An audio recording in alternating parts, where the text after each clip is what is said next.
आपको मालूम है कि भारतीय जनसंघ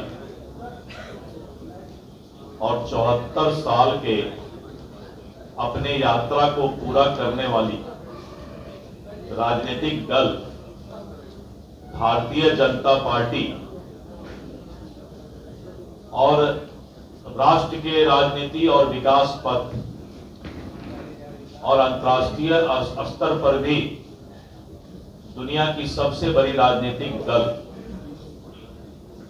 आज भारतीय जनता पार्टी है। और भारतीय जनता पार्टी का स्थापना दिवस 6 अप्रैल को मनाया जाता है। 6 अप्रैल को भारतीय जनता पार्टी का स्थापना हुआ था, आज से 74 वर्ष पूर्व, जनसंघ काल के शुरुआत से। और भारतीय जनता पार्टी इस बार स्थापना दिवस के साथ साथ पखवाड़ा भी मनाने का काम करेगी। 6 अप्रैल 1980 में भाजपा की स्थापना श्रद्धेय अटल बिहारी वाजपेयी जी के नेतृत्व में हुआ था। और इन 45 वर्षों में श्रद्धेय अटल जी और माननीय प्रधानमंत्री श्री नरेंद्र मोदी जी के कुशल नेतृत्व में भारत एक विकसित राष्ट्र की ओर आगे बढ़ रहा है। 6 अप्रैल को स्थापना दिवस के अवसर पर बिहार के सभी जिला में और वहां के कार्यालय को भव्य रूप से सजाया जाएगा। और पार्टी के जो हमारा चिरंजीवी यात्रा है इतने लंबे समय का, उसका सभी जिला मुख्यालय पर हम लोग एक प्रदर्शनी भी लगाने जा रहे हैं कि कैसे जनसंघ काल से आज तक भारतीय जनता पार्टी तक का हमारा यात्रा कैसा रहा, उसकी एक प्रदर्शनी प्रत्येक जिला मुख्यालय पर लगेगी। और साथ साथ जो हमारे मंडल यानी प्रखंड के कार्यालय हैं और बूथ स्तर बूथ तक हम स्थापना दिवस पर प्रत्येक कार्यकर्ता के घर में झंडा फहराएंगे, झंडा लगाएंगे पार्टी का। और सभी लोग अपने घर के ऊपर भारतीय जनता पार्टी का झंडा लगाने का काम करेंगे। 6 अप्रैल को जो इस बार रामनवमी का पर्व होने जा रहा है, भारतीय जनता पार्टी और सनातन के लोग बहुत ही धूमधाम से रामनवमी का पर्व मनाएंगे। रामनवमी का जुलूस निकलेगा और हम शांति और सौहार्द के साथ अपने इस पर्व को और रामनवमी पर्व को मनाने का काम करेंगे। और 6 एवं 7 अप्रैल को, चूंकि 6 को रामनवमी भी है, इसलिए 6 एवं 7 अप्रैल को सभी बूथ पर हमारी बूथ कमेटी और पन्ना प्रमुख के कार्यकर्ता स्थापना दिवस मनाने का काम करेंगे। 8 एवं 9 अप्रैल को बिहार के 243 विधानसभा स्तर पर भारतीय जनता पार्टी अपने सक्रिय सदस्यों का सम्मेलन करेगी। और ऐसे करीब 1,57,000 सक्रिय कार्यकर्ता का 8 एवं 9 अप्रैल को मंडल स्तर पर सक्रिय सदस्य सम्मेलन होगा। 10, 11 एवं 12 अप्रैल को भारतीय जनता पार्टी गांव, बस्ती, मोहल्ला चलो अभियान, चलो गांव की ओर, और मंडल से लेकर प्रदेश स्तर के सभी नेता, सांसद, विधायक, विधान पार्षद, सभी लोग चलो गांव की ओर, चलो मोहल्ला की ओर।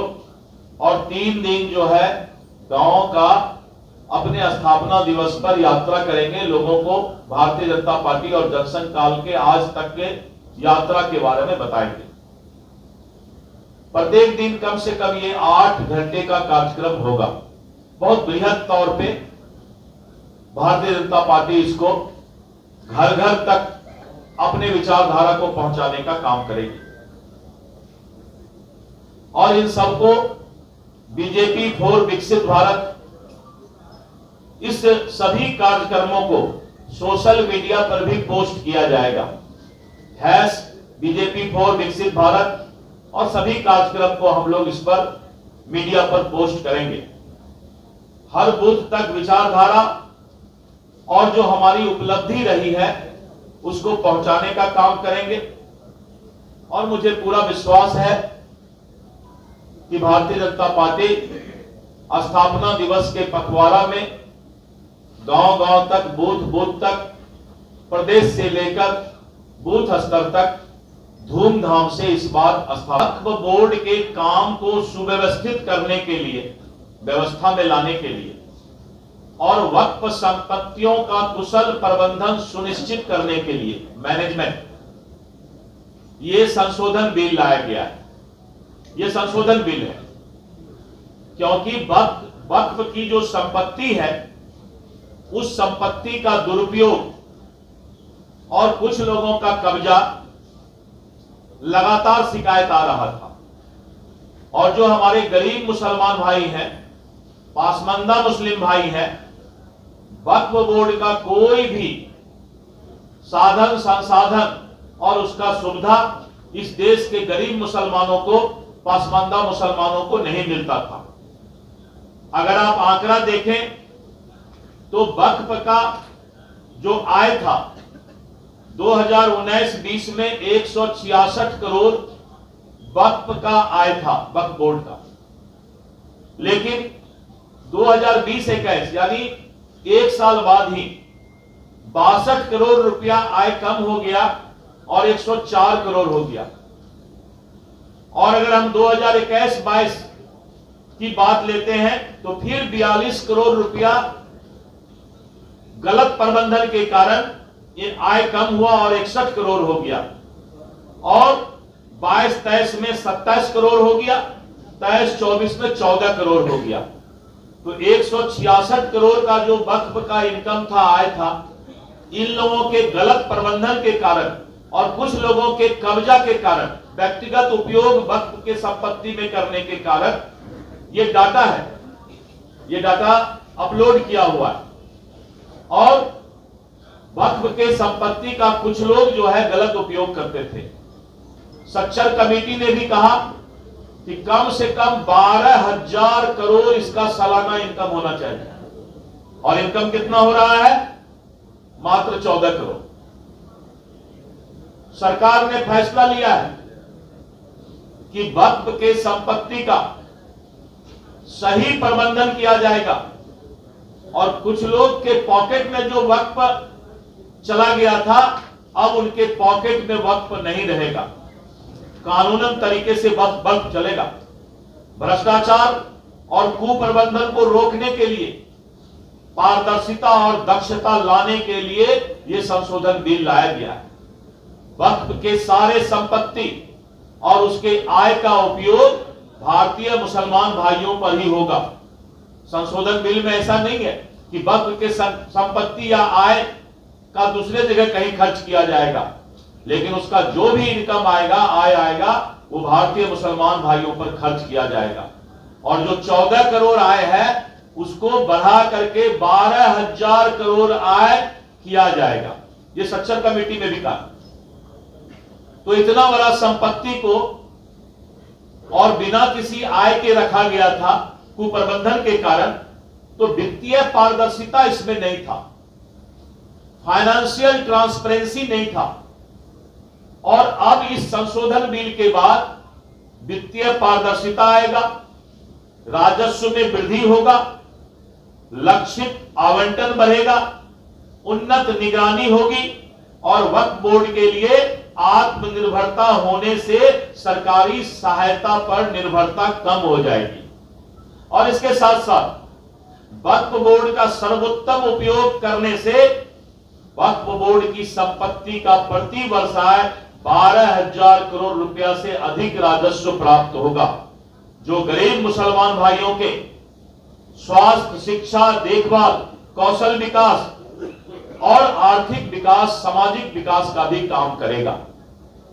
तो वक्फ पर गांव के सबसे अंतिम पंक्ति में बैठा हुआ गरीब अकलियत भाई, मुसलमान भाई का भी हक हो, ये संशोधन बिल वह अधिकार दिलाने का काम करेगा। और लालू जी ने कहा कि ऐसा कानून संशोधन बिल लाइए सोनिया गांधी जी को कि कॉग्निजेबल ऑफेंस हो, क्रिमिनल धारा में वक्फ बोर्ड के जो लोग कब्जा किए हुए हैं, जो संपत्ति को बेच रहे हैं, उतना ज्यादा तो बीजेपी नहीं कर सकता है, क्योंकि यही लोग फिर बोलेंगे कि सेकुलर पार्टी नहीं।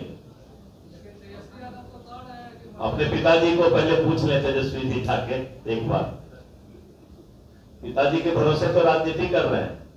पिताजी का नाम अगर नहीं होता तो तेजस्वी यादव को कौन जानता? एक मिनट।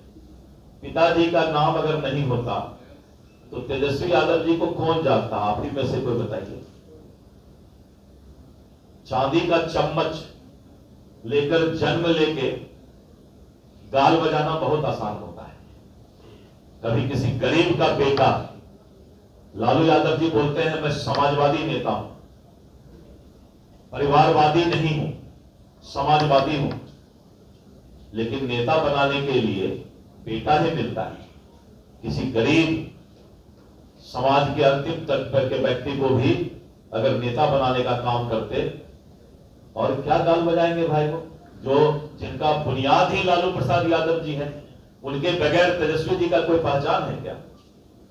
अगर नहीं है पहचान तो उसके बाद को कुछ कोड भी नहीं करना चाहिए, उसको पूछना चाहिए कि बिना लालू जी के आपका क्या अस्तित्व है, ये बताइए।